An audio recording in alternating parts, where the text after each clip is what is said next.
Voilà, j'étais un peu en retard par rapport à la présentation qui n'a pas fonctionné, mais là tout va bien. Et tu me dis, Valérie, quel moment tu veux qu'on commence la présentation? Est-ce que tout de suite, plus Je tard? vais commencer par 5 minutes d'introduction Oui, sur un thème d'histoire qui me tient très à cœur, c'est l'historiographie. très bien. Voilà. On va éteindre le micro et voilà, et je te laisse commencer. Donc en historiographie, c'est la science qui étudie la manière dont les phénomènes historiques sont perçus à différentes périodes ou par différentes personnes. Et donc, bien sûr, la Shoah fait partie, mais je vais peut-être prendre un exemple un tout petit peu plus simple pour commencer. Par exemple, on peut prendre l'exemple de Jeanne d'Arc, qui n'a pas été étudiée par tout le monde de la même manière. Il y a une période où c'était plus les féministes qui l'ont mis en avant, parfois c'est les nationalistes qui l'ont mis en avant, parfois c'est simplement les anti-anglais, on peut parler de beaucoup de choses, ou les anticléricaux.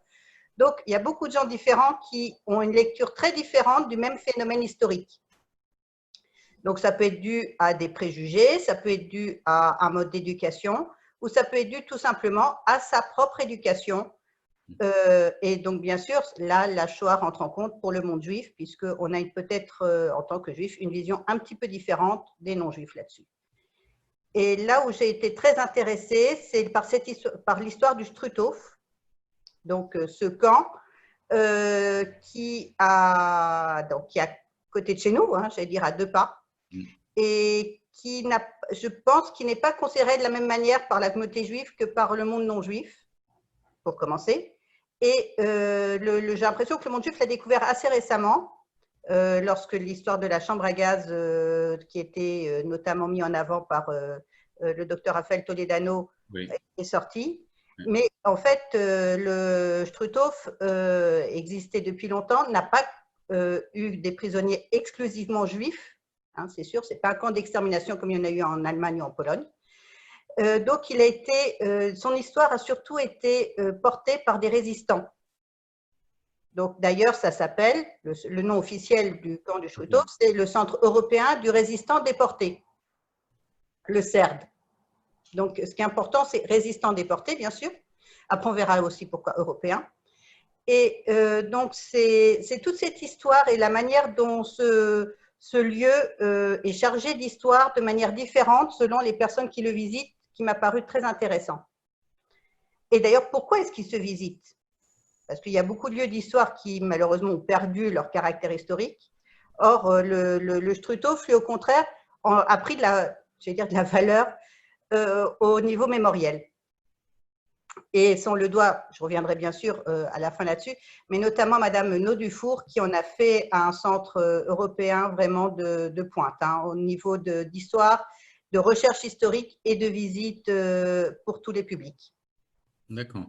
Voilà. Il y a quelque chose qui est très intéressant, que je pense que, comme tu as dit, que ça vaut le coup peut-être plus tard de discuter, c'est par rapport aux traces qu'on a aujourd'hui des camps.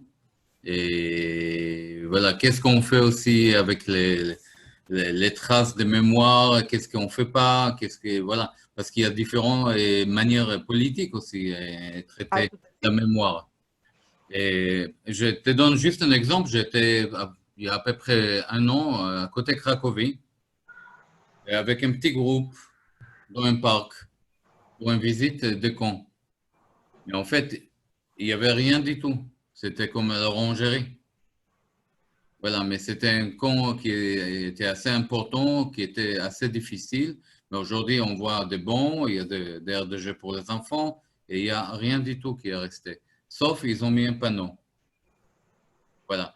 Je pense que malheureusement, l'histoire, enfin, la manière dont la Pologne gère l'histoire de la Deuxième Guerre mondiale est très particulier et actuellement est à prendre avec beaucoup de pincettes. c'est vrai, mais c'est très particulier aussi par rapport entre site et site. Ils sont totalement différents. Oui, oui, j'ai rencontré au Parlement européen il y a quelques années le directeur du centre d'Auschwitz qui disait les difficultés qu'ils ont à récolter d'un côté les fonds pour gérer tout ce qui est mémoriel et la gestion simple des documents et des archives, ne serait-ce que les chaussures ou les cheveux, pour parler très crûment. Donc, il y a besoin d'argent pour ça. Et de l'autre côté, ne pas transformer Auschwitz en centre d'attraction. C'est ça le problème. Mais bon, Voilà. peut-être on peut discuter rapidement de ça plus tard. Donc, le Struthof n'a pas été un camp d'extermination, ça faut quand même en être au courant, mais il a quand même la particularité d'avoir eu une chambre à gaz. Oui. Alors, ce qu'il faut savoir, donc le Struthof, c'est actuellement en France. Quand il a été construit, ce n'était pas en France, c'était dans la région annexée, dans l'Alsace annexée, donc on est dans le même problème que la fac de médecine, hein, c'est pas Strasbourg, c'est Strasbourg annexé. Ouais. Donc, le Struthof actuellement est en France, mais quand il a été construit, ce n'était pas le cas. Les nazis ont complètement bouleversé les frontières terrestres, les frontières de la définition de l'humanité. Et je pense que l'Alsace, malheureusement, en porte encore beaucoup de traces, ne serait-ce que les malgré nous, etc. Ouais. Voilà. Donc, le Struthof lui-même, je parle du camp et éventuellement de l'annexe de la chambre à gaz. Je ne parle pas du centre qui est plus bas à Schirmeck, hein, ça c'est autre chose. Donc, le Struthof a commencé, donc si tu veux commencer, les photos a été un camp pour les personnes, notamment les résistants qui ont été déportés à cet endroit-là, des résistants de toute l'Europe, hein, pas que des Français, il y a eu beaucoup d'étrangers, notamment d'Europe du Nord. Et donc là, vous voyez par exemple l'image des corps qui ont été retrouvés après la guerre. Parce que si bien sûr les gens de la vallée de Schirmeck savaient ce qui se passait dans le camp, qu'il y avait un camp de prisonniers et que c'était l'horreur, retrouver les personnes qui ont été faites prisonnières et qui sont décédées sur place était loin d'être évident. Donc un des premiers travaux, ça a été donc de retrouver la trace physique des personnes qui sont décédées sur place. Ce qui bien sûr est quelque chose de très émouvant pour le moins, pour ne pas dire éprouvant émotionnellement. Et on doit beaucoup, à ce moment-là, à une résistante qui s'appelait Marie-Madeleine Fourcade, qui était la chef du réseau Alliance, notamment, et qui savait que beaucoup de ses camarades avaient été déportés dans cette région, donc au-dessus de Strasbourg, la vallée de Schirmeck, et qui est venue les chercher et littéralement chercher les corps. Et comment ça s'est passé, Valérie, tout de suite après la guerre? Après la guerre, le camp a été transformé en prison. Tout de suite après? Tout de suite, dès qu'il a été libéré, les baraquements ont servi de prison pour les collaborateurs. D'accord. Et on sait combien de prisonniers il y avait là-bas? Le nombre de prisonniers s'est affiné avec le temps. Enfin, affiné, je vais dire plutôt augmenté avec le temps. Au départ, on sait que vers 1945, il y avait 2500 personnes, donc des collaborateurs pro-allemands, qui ont été prisonniers là-bas. D'accord. Le nombre de prisonniers par les Allemands était bien sûr beaucoup plus nombreux parce que ça durait plus longtemps. Alors, c'était la France qui était responsable c'est qui a dirigé, on peut dire, les prisons? C'était les soldats alliés, la France, hein, les responsables de la région Alsace, hein, à l'époque. Donc, c'était plutôt militaire. Je vois. Et les partis résistants qui pouvaient participer au gouvernement provisoire et les militaires qui en ont fait une… je ne dis pas c'était pas des règlements de compte, c'était une prison avec bien sûr le droit français, mais dans les conditions d'après-guerre. Alors, par rapport aux corps, est-ce que c'était tout de suite, il y avait les prisonniers allemands et dans le même temps, ils ont fait l'action pour trouver des traces ou c'était plus tard? Non, c'était assez en même temps, concomitant.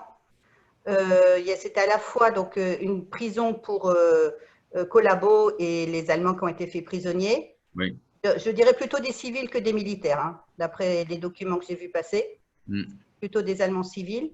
Et en même temps, les membres des réseaux résistants cherchaient les leurs qui ont été prisonniers Et donc, ils ont commencé à… Ils sont arrivés au Struthof rapidement et ils ont commencé à chercher les corps ou des traces écrites du passage de leurs camarades, dont ils voulaient avoir des nouvelles, bien sûr. Et on sait combien de corps ils ont trouvé sur place? Là, je n'ai pas les détails précis, mais sur les photos, on va voir qu'ils ont trouvé, par exemple, des urnes de crémation. D'accord.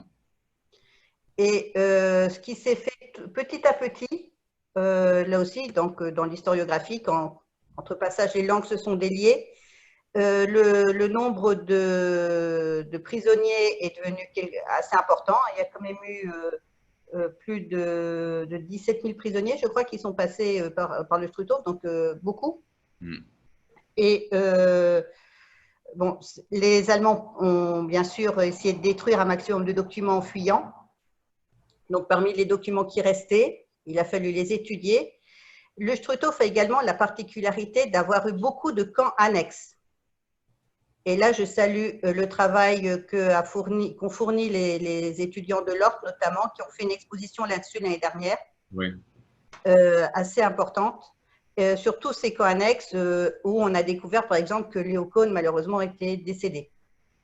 Donc, c'était non seulement retrouver les corps et les traces des prisonniers, le Struthof et tous les camps annexes qui, malheureusement, n'ont pas laissé de traces physiques, puisque c'était soit des mines, soit des carrières, soit des usines, et donc qui ont tout de suite été réutilisés, j'allais dire, après la guerre. Il y avait aussi un travail récemment archéologique sur le camp, non? Alors ça, c'est très récent, l'archéologie dans les camps de concentration. Oui. Moi, ça fait à peu près 4-5 ans que je vois passer des articles là-dessus, avec donc des fouilles dans les camps.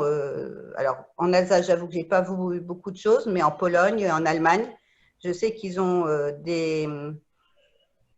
en Allemagne du Nord, je me souviens que j'avais vu un camp avec vraiment des appareils d'archéologie dignes de Pompéi pour retrouver des traces des horreurs qui se sont passées. Et tout ça, c'est bien sûr pour rendre la chose, la Shoah, pour rendre l'histoire le plus concrète possible, qu'on ne puisse jamais revenir là-dessus. Hein, c'est pour faire taire tous les révisionnistes. C'est malheureusement les recherches qui tournent autour des camps de concentration vont aussi vite que les théories révisionnistes. C'est une sorte presque de course contre la montre.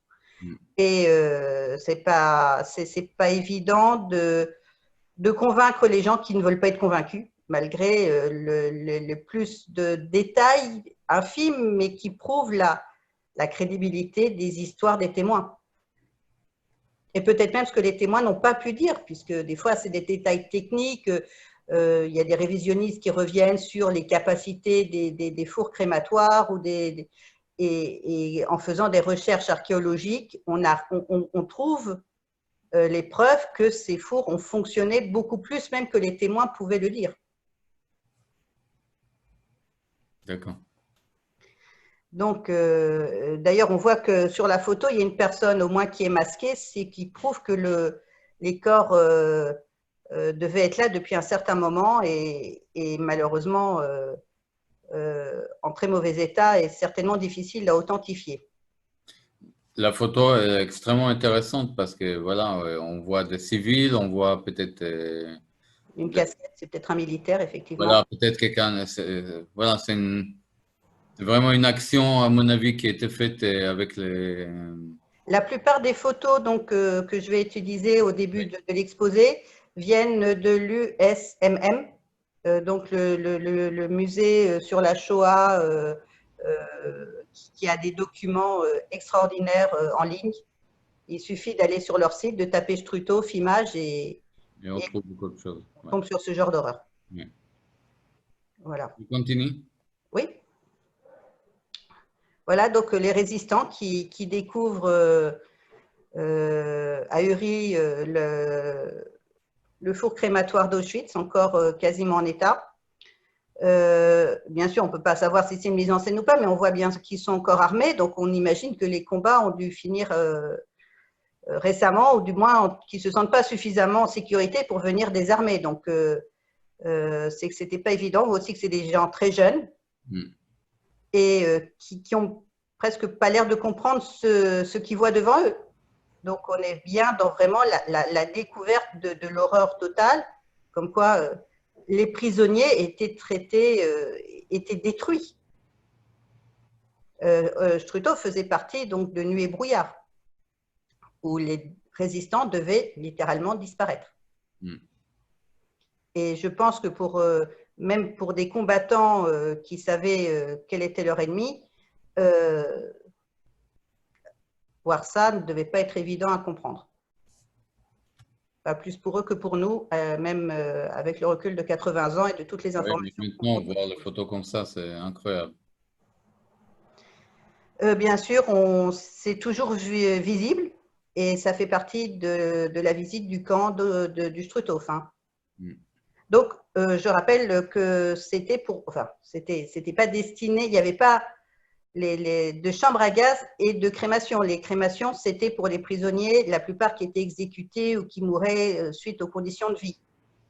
Les deux modes d'exécution les plus courantes étant la pendaison et la fusillade.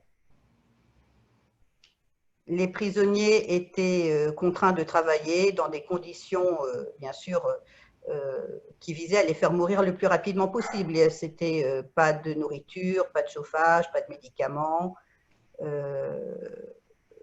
Et de nombreuses femmes ont été tuées à cet endroit. Beaucoup de résistantes aussi, malheureusement, donc ont disparu au Struthof. Voilà. Quelle année il a été créé, le camp?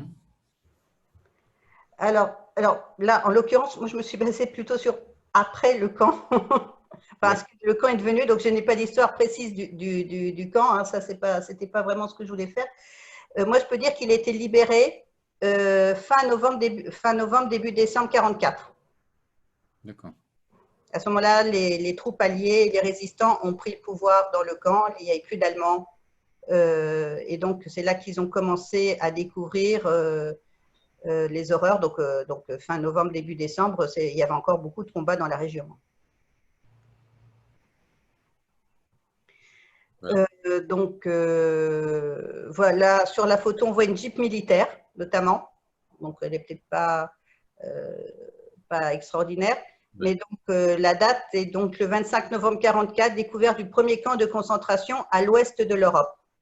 Donc, c'était ça que je voulais mettre en avant. Que ce côté, si la France a eu beaucoup de mal de parler de son implication à différents niveaux dans la Shoah, le Struthof faisait partie de ce silence, mais les résistances connaissaient son existence. Si politiquement le combat était long, très tôt les résistants ont connu et ont diffusé des informations sur le Struthof. C'est la reconnaissance par les politiques, aussi bien nationaux que locaux, qui a mis du temps. Mais la découverte en 1944 a été reconnue quand même dans la population des résistants. Et donc, voilà, donc on voit le jeune homme qui porte un brassard gaulliste, des forces françaises libres, et qui cherche, qui est tombé sur la salle où étaient rangées les urnes destinées à recueillir les cendres des prisonniers brûlés, enfin des corps qui étaient brûlés. Et donc, voilà. Donc, cette photo aussi a été prise très tôt après la guerre. Et on voit bien sûr un drapeau juif quand même, c'est ça aussi qui est à signaler. Il y avait des juifs parmi les résistants. Hein, même si les recherches sont relativement récentes actuellement, et je tiens à signaler le décès de la sœur de M. Loinger, Madame Libert Klein, là, qui est décédée, je crois, cette semaine, qui faisait partie donc de la résistance aussi, et qui a sauvé beaucoup de juifs, hein, puisque je rappelle que pour les juifs, ne serait-ce que survivre était déjà une action de résistance. Merci. Voilà, donc cette fois, c'est un militaire, je ne m'y connais pas tellement en uniforme, mais je dirais plutôt américain, qui découvre les urnes. On voit qu'il est habillé chaudement, donc on voit bien que ça doit être l'hiver. et qui a l'air assez interrogatif devant la quantité et l'utilisation de tous ces pots. C'était le premier. On sait que les Américains ont été très choqués par les différentes découvertes qu'ils ont fait au fur et à mesure qu'ils sont progressés en Europe, hein, dans la découverte des camps de concentration. Les documents qui ont été découverts dans le camp en grande partie ont été récupérés par les résistants, hein, dans les années 45-50. Donc ça, c'est l'un des premiers sites au sein du camp pour rendre hommage aux disparus. Donc c'est un ossuaire, malheureusement. Et les différentes plaques qui sont imposées au fond du monument sont les différents réseaux et groupes de résistants qui ont retrouvé des leurs sur ce site et qui ont voulu y laisser une trace. Donc c'est un monument qui a été créé donc assez tôt, je disais, hein, dans les années 50, au début des années 50, pour rendre hommage aux disparus. Un des témoignages qui a été retrouvé, donc voilà, le réseau Alliance, hein, notamment, qui a beaucoup aidé. Et un des témoignages, je disais, a été retrouvé dans une bouteille qui était enterrée sous la baraque numéro 10. Donc les prisonniers ont essayé eux-mêmes de laisser des traces. Hein, donc ça a été difficile de retrouver tous les noms, mais ils ont essayé donc de laisser des traces de leur passage, en sachant que bien sûr il y avait des fouilles, etc. Et lorsqu'on visite le camp, on peut voir des dessins qui ont été réalisés pendant l'existence du camp par les prisonniers. Voilà. Alors, beaucoup de groupes, donc ça c'est des personnes du réseau Alliance, hein, donc je montre justement qu'il y avait des femmes. C'est bien sûr des hommages posthumes et post-découverte du camp. C'était tout un travail de retracer exactement le parcours de ces prisonniers aux mains des forces nazies. On voit donc une mère avec son enfant. La première image officielle, le premier hommage officiel a été rendu le 11 février 1945 par le général Delattre et son armée, qui ont rendu un hommage au général Frère, qui lui-même a disparu dans le camp. Les Allemands eux-mêmes, de leur côté, donc quand on parle d'Allemand à l'époque, bien sûr, on parle de RFA, hein, la République fédérale d'Allemagne, a essayé aussi de savoir ce qui s'était passé dans ce camp et ont essayé de faire différents procès, dont le procès du docteur Hirt qui a eu lieu au début des années 50 et qu'on verra un peu plus tard. Mais c'est en cherchant les preuves de ce qui s'est passé dans le camp qu'on pouvait étayer des procès. Donc, il y a à la fois la recherche de la mémoire des disparus et de leur sort, ce qui est malheureusement comment ils ont disparu, et d'un autre côté, les preuves pour pouvoir faire les procès contre les bourreaux dont certains se cachaient encore dans la région, en Forêt-Noire ou en Allemagne. Voilà donc le type de preuves qui pouvaient exister. Hein.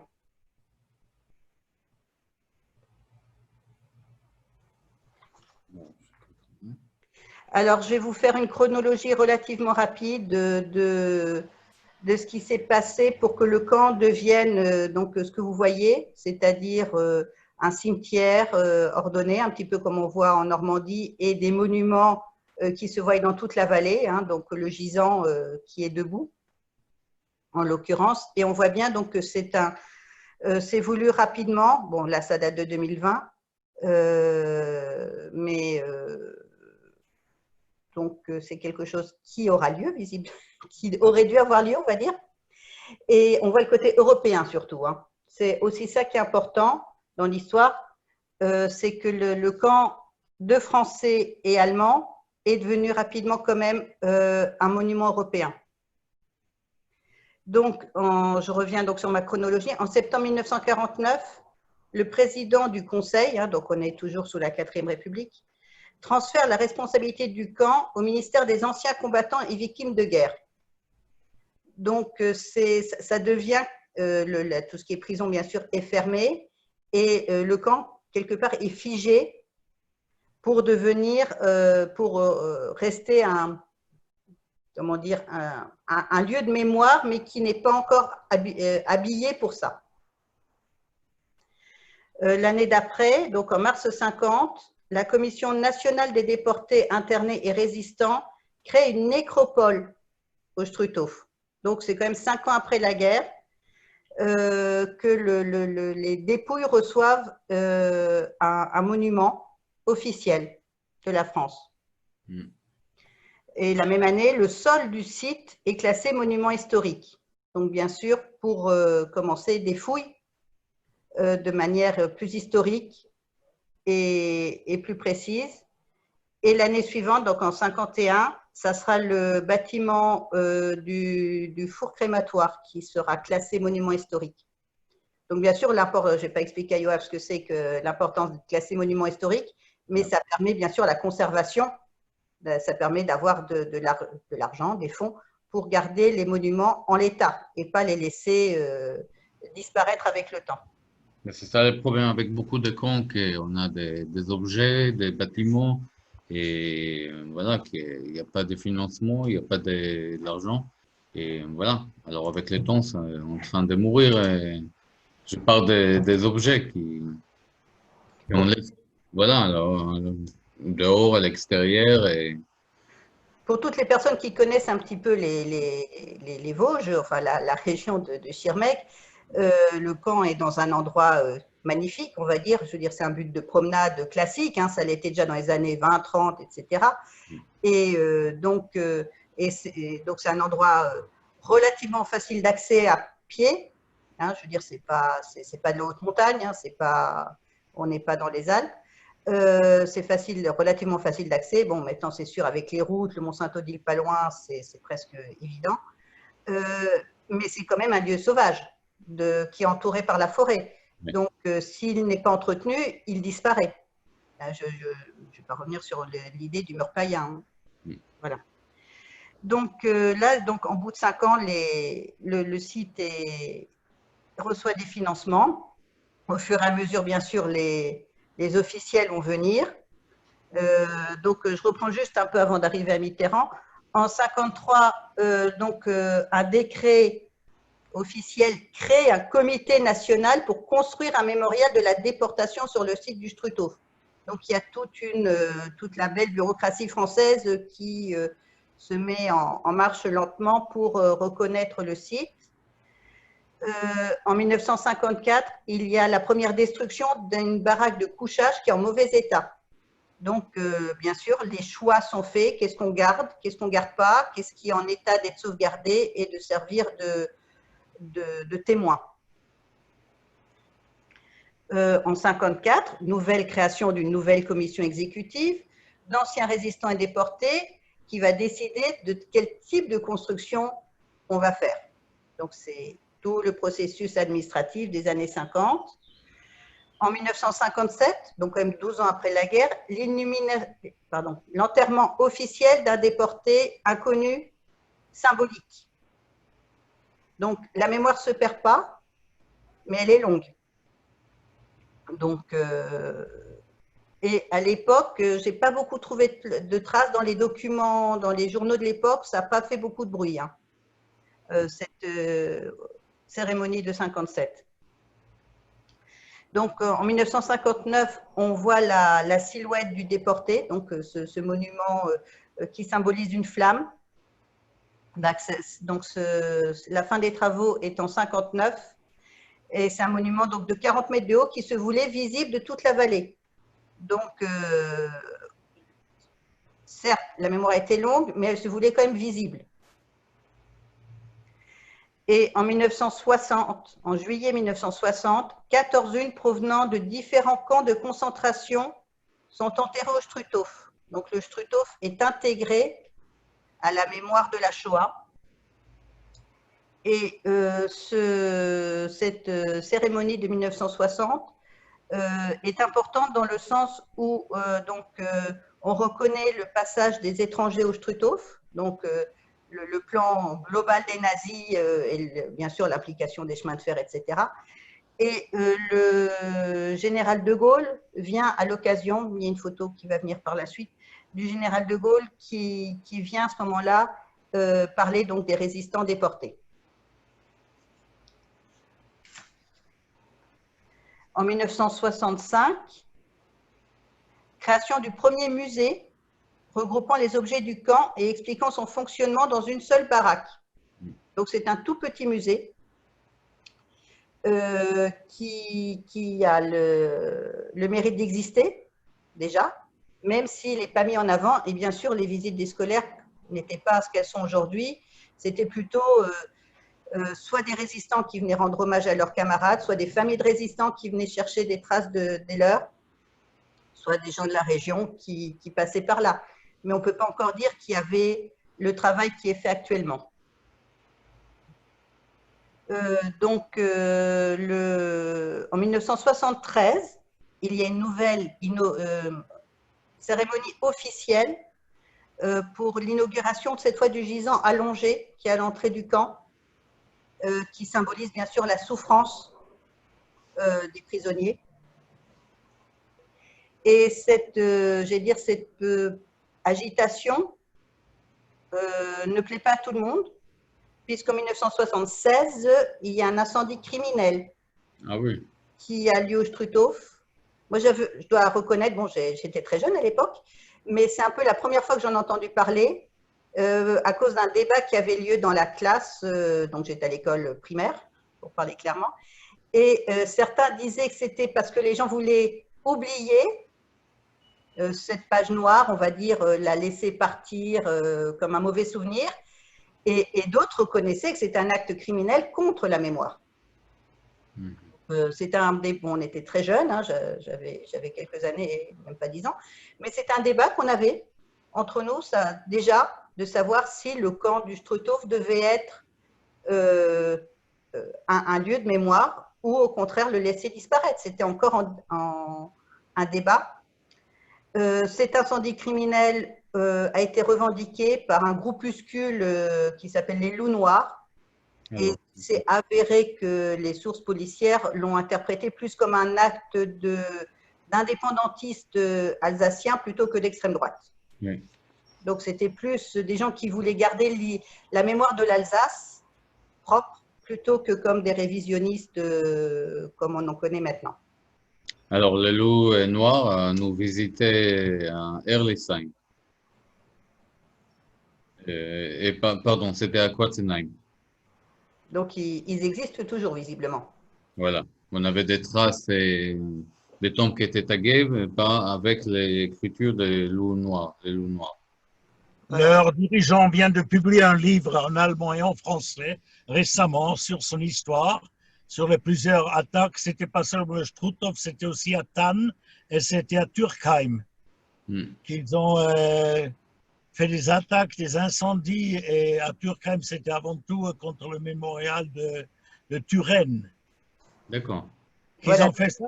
Au Struthof, on a trouvé une note de la date de hiver 45, quand 1100 collabos ont été arrêtés et mis au Struthof. C'est la date qu'ils ont marquée comme adresse, ça veut dire comme dire qui ils sont. Et c'est à travers cette date de l'arrestation des collabos qu'on a trouvé que c'était les loups noirs.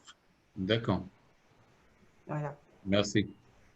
Voilà, il voulait plus oublier le passé collaborationniste de l'Alsace. Exactement. Qu'il soit d'avant-guerre ou d'après-guerre, et plutôt que de vraiment nier la Shoah, ce qui devient quand même… Ça ne les intéressait pas trop la Shoah. Ce qui intéressait, c'est le lien de l'Alsace avec l'Allemagne. Ils se disaient d'ailleurs, si c'est pas les loups noirs, c'était le Schwarzenwölfe en allemand, et c'était absolument des nazis, c'était pas des autonomistes, c'était des nazis alsaciens. D'accord. l'incendie se voulait d'autant plus symbolique. Il a fait relativement peu de dégâts au Struthof, mais il venait suite à la visite de Jacques Chirac, qui était Premier ministre à l'époque, et qui venait fêter le 30e anniversaire de la libération des camps. Donc, c'était quand même... une photo, non? Donc, Jacques Chirac, donc, on voit sur la photo, accompagné d'ailleurs de Simone Veil, Oui. Qui aussi, visiblement, a senti un vide à cet endroit, pardon, et qui, en 1979, fait construire une croix de Lorraine, symbole du gaullisme. Donc, la grande croix de Lorraine est construite en 1979, et en 1980, c'est Valéry Giscard d'Estaing, donc je ne vais pas revenir sur la polémique entre les deux, Giscard d'Estaing qui était le président en 80, qui vient voir le Struthof et Mitterrand.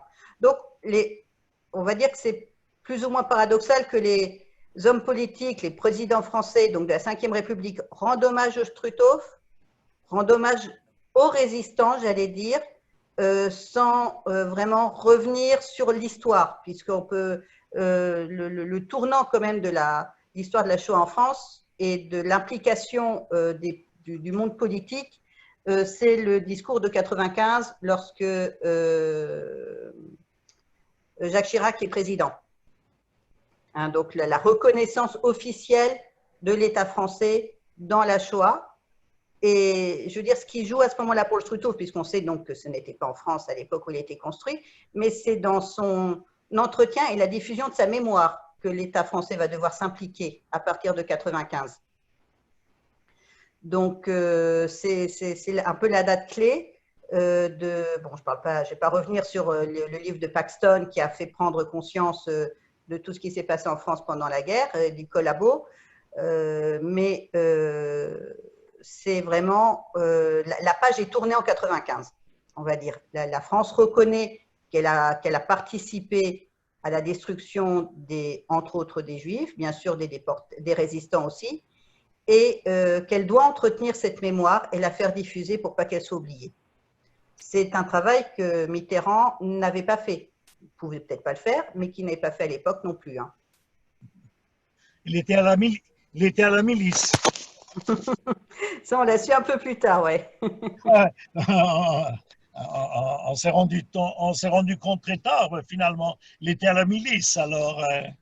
Et qu'il avait plus ou moins aidé, ou du moins pas forcément favorisé. Il avait plus ou moins aidé des qui s'étaient cachés, et qu'il n'avait pas forcément, lorsque les soutenu des tentatives de procès contre des nazis qui étaient arrêtés en Amérique du Sud, notamment. Mais bon. Donc là, je vais parler de l'histoire plus récente donc du Struthof, donc la création donc de ce centre européen du résistant déporté, qui va créer donc 2 musées distincts, donc le mémorial de Schirmeck, qui est dans le... Bon, ça c'est une visite à Auschwitz, hein, où on voit donc le portail. Voilà, donc ça c'est les monuments anciens.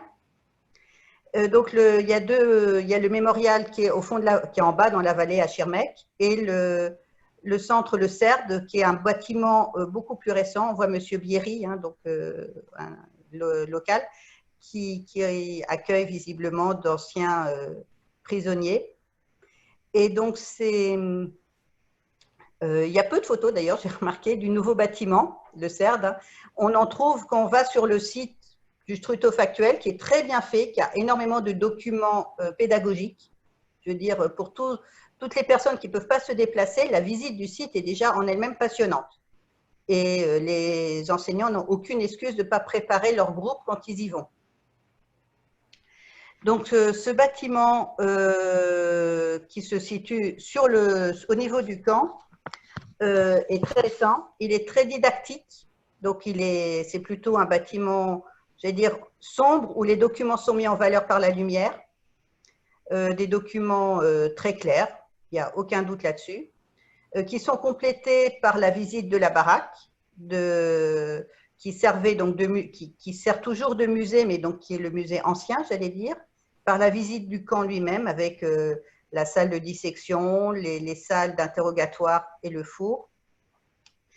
Sous le cercle, donc sous le bâtiment récent, vous pouvez aussi visiter ce qu'on appelle le Kartoffelkeller, donc cette cave à pommes de terre, entre guillemets, dont on ne sait toujours pas à quoi elle servait. Donc, c'est même quand on fait des recherches, même quand on travaille de manière moderne avec beaucoup de documents, il reste encore beaucoup de questions, même sur des choses aussi concrètes que cette énorme salle vide dont on ignore le but. Et ce qui a aussi été mis en avant, et on va le voir aussi dans les photos, c'est cette voilà, donc l'intérieur du musée. Donc, comme je dis, les murs sont noirs et les documents sont en lumière, ce que je trouve être un choix très, très parlant. Hein, si on parle à des enfants qui passent leur vie devant des écrans, je pense que c'est important aussi qu'ils voient comment les documents peuvent se transmettre. Et bien sûr, en plusieurs langues.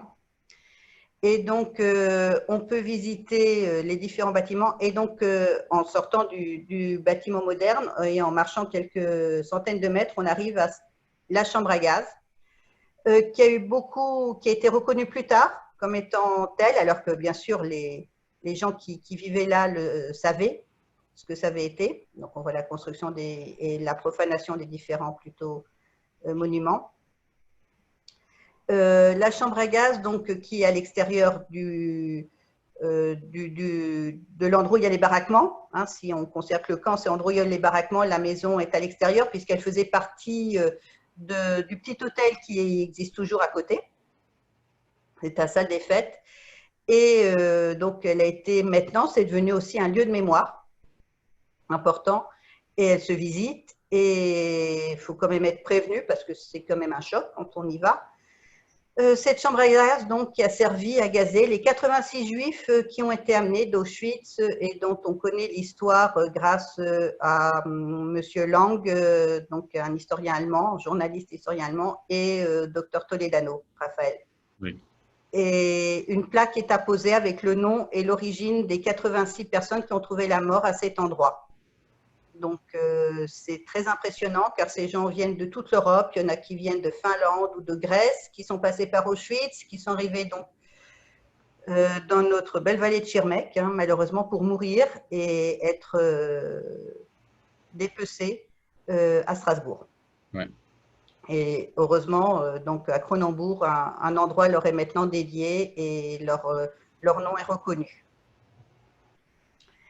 Donc, cette prise en mémoire, cette prise en charge mémorielle s'est développée avec les moyens récents, techniques. Et donc, maintenant, le site du Struthof fait partie complètement du réseau, alors je l'ai noté parce que ce n'est pas évident, donc des hauts lieux de mémoire du ministère de la Défense, donc ce qui a été le travail de Madame Naudufour, donc Frédérique Naudufour, qu'on voit ici, qui est historienne, qui a travaillé pendant 7 ans sur le site. Elle a été nommée en 2010. Au départ, ses travaux d'historienne l'ont amenée à côtoyer les De Gaulle intimement, puisqu'elle a beaucoup travaillé sur Madame de Gaulle et qu'elle a sorti là très récemment un livre sur De Gaulle et l'Est de la France. Mm-hmm. Donc, elle continue ses recherches. Elle a fait un travail remarquable de scientifique en histoire autour donc, du centre du Struthof, en développant de manière exponentielle, je veux dire, les visites, notamment donc, de scolaires, en sachant donc qu'en Allemagne, c'est une obligation pour chaque élève de visiter dans sa scolarité un camp de concentration, ce qui n'est pas encore le cas en France. Ça fait même débat. Certains trouvent que c'est trop marquant pour des élèves. Donc, je pense que le débat, ce n'est pas est-ce qu'il faut ou il ne faut pas. Il faudrait peut-être plutôt débattre de l'âge à partir duquel on peut le faire. Et donc, ça serait déjà intéressant. Elle travaille avec beaucoup, donc, le centre donc, européen du résistant déporté travaille avec d'autres camps pour notamment connaître les techniques de conservation, les techniques de présentation des documents et les moyens de faire connaître leur travail. Donc, je ne dis pas qu'il y a des circuits touristiques, bien sûr, qui se mettent en place, mais des circuits de recherche, d'entraide et de documentation existent, notamment grâce à Madame Dufour qui a fait rentrer le Struthof dans cette nouvelle période. Et sa nomination, je veux dire la nomination d'une personnalité telle que Madame Dufour, qui est donc une historienne complètement assumée et reconnue par ses pairs, a permis aussi au Struthof de prendre sa place dans tout ce réseau de lieux de mémoire qui existent en France ailleurs. Je sais qu'on a aussi le camp de Rivesaltes, où il y a eu donc des prisonniers dans le sud de la France. Il y a différents camps comme ça qui ont été aussi reconnus dans les années 80, 90, 2000, qui étaient donc des camps de prisonniers, hein, plus en voie d'acheminement vers d'autres camps. Donc c'est une mémoire qui parle de plus en plus. Il y a de plus en plus de recherches. Il faut savoir quoi faire de cette mémoire. Comment l'entretenir, comment l'entretenir, comment l'expliquer, comment la transmettre. Et pour revenir sur l'idée de l'archéologie dans les camps, il faut savoir aussi que quand on fait une fouille archéologique, quelle qu'elle soit, on peut, en fonction des moyens dont on dispose, faire disparaître des traces qui auraient pu être découvertes grâce à d'autres techniques. Donc, ça peut paraître paradoxal qu'en voulant chercher des traces, on peut aussi en faire disparaître parce qu'on n'a pas les bons outils. Donc, parfois, il vaut mieux attendre, voilà, le camp d'Émile dans le sud de la France. Il y a beaucoup de choses. Je sais que, par exemple, le président français aime beaucoup aller au Hartmannswillerkopf, hein, pour parler de l'Europe et de la Première Guerre mondiale. Et si un jour, il voulait parler de la Deuxième Guerre mondiale et de la Shoah, c'est sûr que le Struthof, je vais dire, rendrait aussi bien que le grand monument du sud de l'Alsace. Donc, il faut aussi savoir, il ne faut pas mélanger les histoires, hein, je précise. Ça, c'est ce qui se passe dans la vallée de Schirmeck, où ça, c'est donc le mémorial plutôt alsacien qui parle de l'histoire de l'Alsace, de sa double culture, de ses différentes invasions, de ce qui s'est passé pendant l'annexion de 1871 à 1914, puis pendant l'annexion de 40 à 45. Donc, ça, ce n'est pas le problème qui se pose au sein du Struthof, c'est expliqué plus bas dans la vallée. Les deux visites sont complémentaires, bien sûr, si on le souhaite, pour ceux qui ne connaîtraient pas les particularités de l'histoire alsacienne. En sachant que Madame Dufour participe aussi au débat qui a lieu à propos donc, du centre de mémoire de Schirmeck, sur ce fameux mur des noms. Donc, je ne sais pas si vous avez entendu cette polémique qui agite le landerneau alsacien depuis maintenant quelques années. Est-ce qu'il faut mettre le nom des personnes mortes, enfin des Alsaciens morts sous l'uniforme allemand qu'on appelle les malgré nous, malgré qu'on ne sait pas toujours quel degré de malgré nous peut être identifié à telle personne, et les victimes déportées ou juives qui sont mortes par les personnes portant l'uniforme nazi. Donc, cette polémique alsaco-alsacienne n'est toujours pas tranchée à ma connaissance. J'espère que cher Moikio a d'autres informations là-dessus. Pour l'instant, c'est pareil. Voilà. Voilà. Et donc, ce qui fait que ce mur des noms, donc de savoir exactement, avoir une reconnaissance visuelle des personnes qui sont mortes à cet endroit, n'est pas pour tout de suite, malheureusement. Voilà. Les descendants de malgré nous souhaitant que leurs aïeux fassent partie de ce mur, les Alsaciens morts pendant la guerre, mais qui est victime, qui est bourreau, qui a fait partie du camp des victimes, qui a fait partie du camp des bourreaux, c'est pas évident à gérer pour tout le monde. Voilà. Donc, je vais conclure en disant que le Struthof me semble être un bon exemple de la lente reconnaissance que la France a pu avoir de sa propre histoire vis-à-vis de la Shoah. Donc, puisque Elle n'a pas participé au camp, mais elle avait la charge de son entretien et de sa transmission de sa mémoire. Et que je pense que le travail a été bien fait, peut-être tardivement, mais a été bien fait. Et que actuellement, je ne dis pas que c'est une visite agréable, mais elle peut se faire dans des bonnes conditions, en tout cas. Voilà. Je ne sais pas si d'autres personnes ont des questions. Merci beaucoup pour ça. Peut-être on garde quelques minutes si quelqu'un veut réagir aux des questions. Au passage, je pense que c'est une visite qui devrait beaucoup se développer. Lorsque moi-même je l'ai visité grâce au centre communautaire à l'époque, qui avait organisé une journée. C'était la synagogue Rambam. Donc, en l'occurrence, le papa du docteur Raphaël Toledano, Judas, qui l'avait organisé. Et c'était très intéressant à visiter avec un groupe juif, pour commencer, qui ne connaissait peut-être pas les particularités de l'Alsace.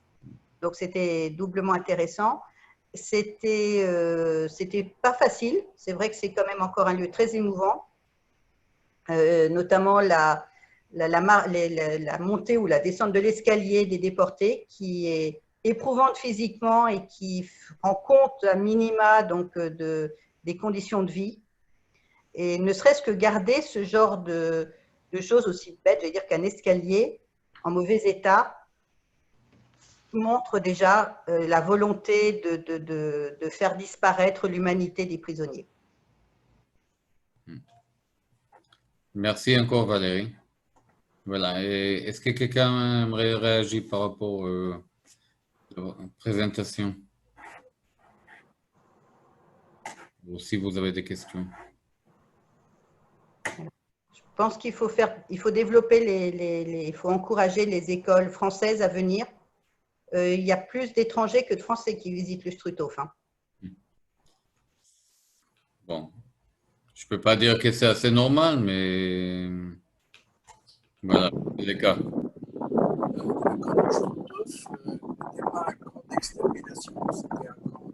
Alors, on vous attend plus mal.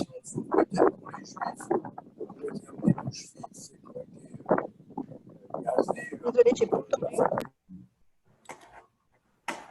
Je ne sais pas si quelqu'un a appuyé. Voilà. Et voilà. Si vous avez plus de questions, et bon, aujourd'hui c'est un peu lourd comme sujet, comparé à notre synagogue en activité. Voilà. Est-ce que c'est qui c'est Roger Lévy, vous voulez parler? Oui, j'aurais juste demandé, le camp du Struthof, oui. N'était pas un camp d'extermination, c'était un camp de punition, c'était un camp où on mettait des Alsaciens qui ne se comportaient pas bien ou d'autres, on les mettait en redressement et parfois ils y étaient pas très, enfin pas pour un temps déterminé. Il a été extermination, c'est sûr, pour les Juifs qui ont été amenés depuis Auschwitz jusqu'au camp où on les a gazés et où on les a tout de suite donnés à la faculté de médecine de Strasbourg. Est-ce que je me trompe à ce sujet-là ou ça a été, bon, comme tous les camps, là, la vie n'était pas facile. Hein. Il y a eu, mais est-ce que les chambres à gaz ont servi beaucoup? Qu'est-ce qui s'est passé dans le camp de Struthof? La chambre à gaz n'a été utilisée, me semble, que 3 fois pour le groupe des 86. Peut-être, il y avait un autre groupe d'Ukrainiens, je crois, qui a peut-être servi de, entre guillemets, je ne vais pas dire de cobaye pour voir si ça fonctionnait. Mais cette chambre à gaz n'était utilisée que pour tuer les Juifs qui devaient servir de modèle de la race juive lorsque tous les Juifs auront disparu. Donc, il fallait que ces Juifs soient tués de manière à ne pas avoir de traces, ni de coups, ni de traces de balles, et être en relativement bonne santé. C'est d'ailleurs un des critères qui les a fait choisir à Auschwitz, hein, quand on lit le livre de M. Joachim Lang. Donc, c'est pour ça qu'ils ont été gazés.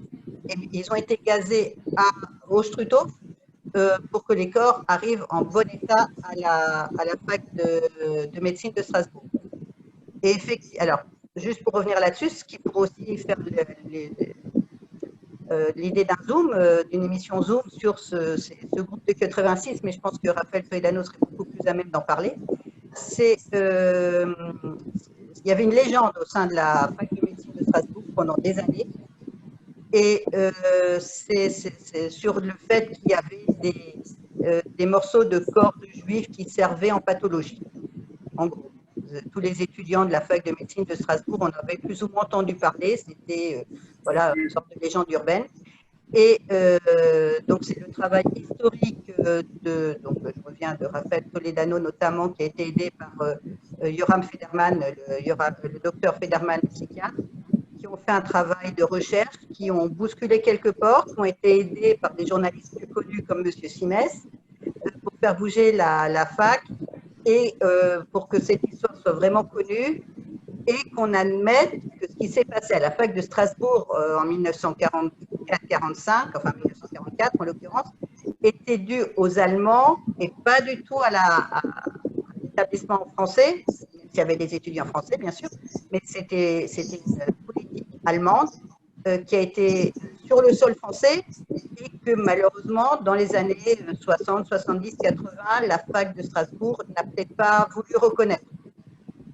C'était plus un manque de reconnaissance plutôt que d'une participation active à cette horreur.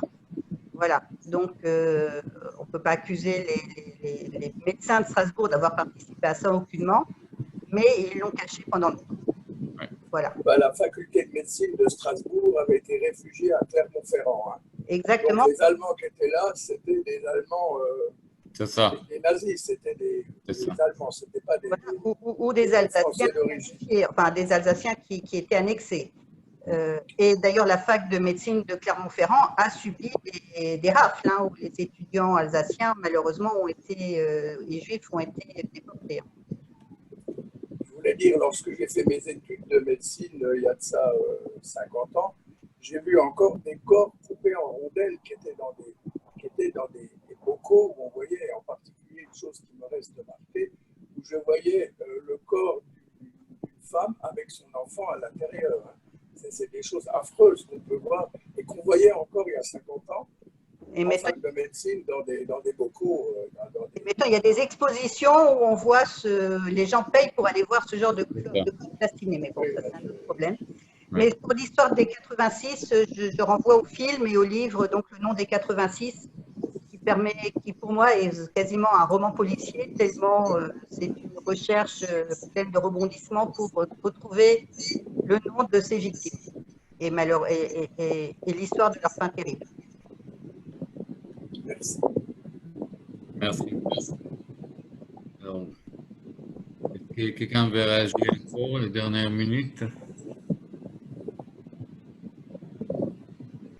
Voilà, je voulais juste ajouter, Valérie, tu as parlé des monuments à Cronenbourg avec les 86 personnes qui sont nommées sur place. Mais à côté, il y a quelques années, ils ont ramené encore des morceaux de corps qui étaient enterrés à Cronenbourg. Et pour l'instant, il n'y a pas de matzeva. Il n'y a pas de traces.